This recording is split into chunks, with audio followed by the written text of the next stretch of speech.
Folks, you're with Tassless today, your pushback channel. Thank you for joining this audio live stream.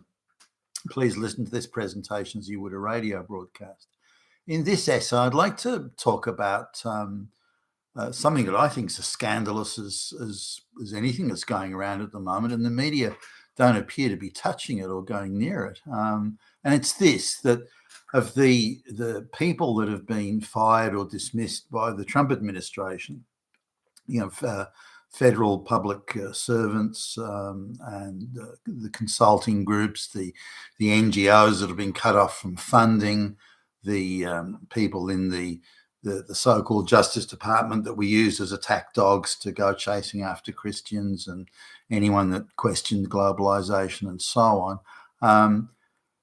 These people have certainly, the ones I've looked at least, have all got new jobs straight away, like on the day that they were fired.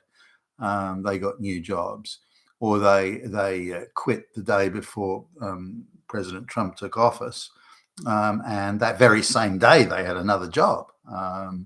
In many cases, a better job than the one they had. And NGOs that have had their funding cut off, funding that was being delivered via the USA slush fund vehicle, they've had their funding replaced on, again, the same day or the day after.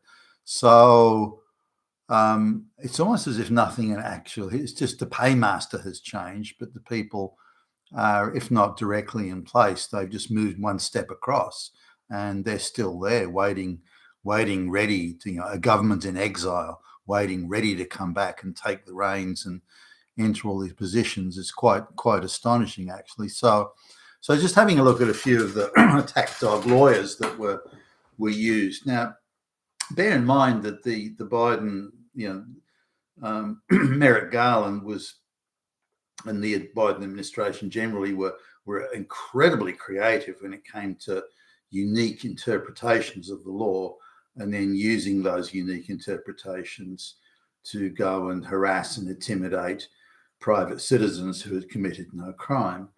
And now, when you go harassing folks like this, even if you don't nail them, and if you can get them into an activist court with an activist judge, you probably can throw them in prison. But assuming that's not possible, the legal defense they have to mount against this would bankrupt them anyway. Even someone on a pretty decent income couldn't sustain the expenses and costs of a drawn-out legal contest when the federal government is simply out to crush you. Not on any crime you've committed, but just because they don't like you, or you get in the way and somehow, or you have an inconvenient opinion. Now, the Justice Department or the law was never designed to go and chase after and harass people on that basis. This was something that the globalist controlled Biden administration brought in, which is happening in Britain now, Germany, and all over the place. But these people that they put in place to go and do this attack dog type lawfare, they have been, whether they quit or whether they were thrown out, they've been, certainly the ones I've looked at, they've been re-employed on the same day. They're a prosecutor in this place, but then they've been hired again as like a senior prosecutor on a more important job and better money and more prestige, just by going to another state or another jurisdiction. So they're not suffering at all. They're being very well looked after. Now, you'd think from the crimes, in my view, at least the crimes they've committed, usurping the law, disregarding due legal process, disregarding the rules of evidence, deliberately coordinating and collaborating and conspiring with activist judges and other activists to go chasing after people, again, a Christian or something. This is something that should have them disbarred. They should never be able to work in the law again, given that. But that's not the penalty. They're not even they're not even unemployed for one day, not one day. And they're just going. Now, having a look at the federal government employees that are being laid off, dismissed, fired, call it what you like. I was staggered to see the amount of them that are being re-employed instantly at the state government level or at regional government level, like a local city council or local city government, that sort of thing. Now, so these people are being kept on ice. They're obviously being kept on ice as a government in exile, ready to come back and fill those positions once the globalists have got rid of the Trump administration, as the globalists would see it. They won't take long, we'll get rid of him. Gee, look what we did last time. All we got to do is rig an election. Hey, so they're being reemployed. So these aren't people that are, I'm sure some will, but these aren't people that are going in the unemployment queues. The real staunch globalist, ideological, fanatic type people, they need them. They want them to use them in the future for when the globalists take control of the US again. And so they're keeping them on ice. And so they're giving them jobs. Again, they're all being, certainly the ones I've looked at, are all being re-employed. Doesn't matter what crimes they've actually committed, what treason they've committed, how they've perverted and subverted and debased the public service institutions, how they've corruptly passed, millions, billions, or trillions, if you look over the time, to corrupt organisations and activist groups. Irrelevant. That's what they were employed to do. They were employed to subvert the US government, subvert the will of the citizenry, subvert the will of the taxpayer, and corruptly channel money to their buddies and friends and concubines and so on. So this is what they're employed to do, and they'll be needed again, or so the globalists assume. So we have to keep them in the family, as it were. And so they're just dispersing these people around, again, the blue states, the Democrat states, and the blue areas that are, the city governments, places like I don't know, New York or Chicago, all that sort of stuff.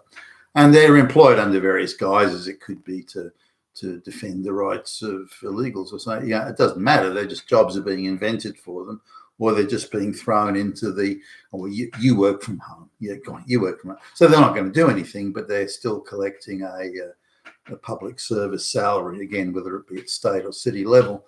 Now, the same goes for the NGOs. So, there are a number of NGOs that they were getting 100% of their funding via US aid. And so that's been cut off now. And even where there have been sort of 12-month contracts in place, that's been cut off or frozen temporarily, if not cut off. So they would have to lay off a lot of people. Some of these NGOs, they employ hundreds of people. Some of the NGO, CEOs are getting paid $1 million a year, plus all sorts of handouts and expenses and so on. So, and suddenly that money's gone, or at least the source of it, from USA. But what I've noticed is that the British, for example, if they're the British, division or office of that NGO, the British government's just simply, no, we'll do it, we'll pay you. And so the British taxpayer is being looted without their knowledge, consent, or agreement, is being looted to replace the money that was hitherto coming from USA via the US taxpayer. The same goes in France, Germany, Sweden, everywhere. The NGOs are now being funded by another source. So now, not all of them appear to be getting this funding, although in some cases the funding is reduced. In some cases, I'm not really sure. But certainly the ones I've looked at, they've immediately got an alternative source of funding. So quite clearly the globalists are just temporarily moving their operation out of the US and just putting it around all the other Western countries they control. Remember, no Western country has a sovereign government. They are all globalist controlled. So the globalists have just put out the order, okay, they're not getting their funding out of the US anymore, so you now have to fund these people. Make up whatever fucking story you do, whatever bullshit you want to tell, but just make sure they get the fucking money. And this is what's going on. So my view is certainly based on this, and I haven't done a deep, exhaustive dive. I mean, I need to put a lot of time into it, which I don't have, but certainly what I've looked at, this is where it is. So I've every reason to believe that it's widespread and all-encompassing. So my sort of take on this is the Trump administration needs to follow this through. Just cutting off the money, the US money, is only doing half the job. These NGOs, all of whom are servants and devices and creatures of the globalist machine, they need to be rooted out and closed down everywhere. And if state governments are simply re-employing the federal government employees are being laid off, particularly the legal attack dogs and so on, then they need to be chased down as well and made to, because they're clearly acting on the instructions of and on behalf of and in the interests of the globalist machine. And that is what can't be allowed, in my view. You've been with Tacitus today, your Pushback Challenge. Thank you for listening.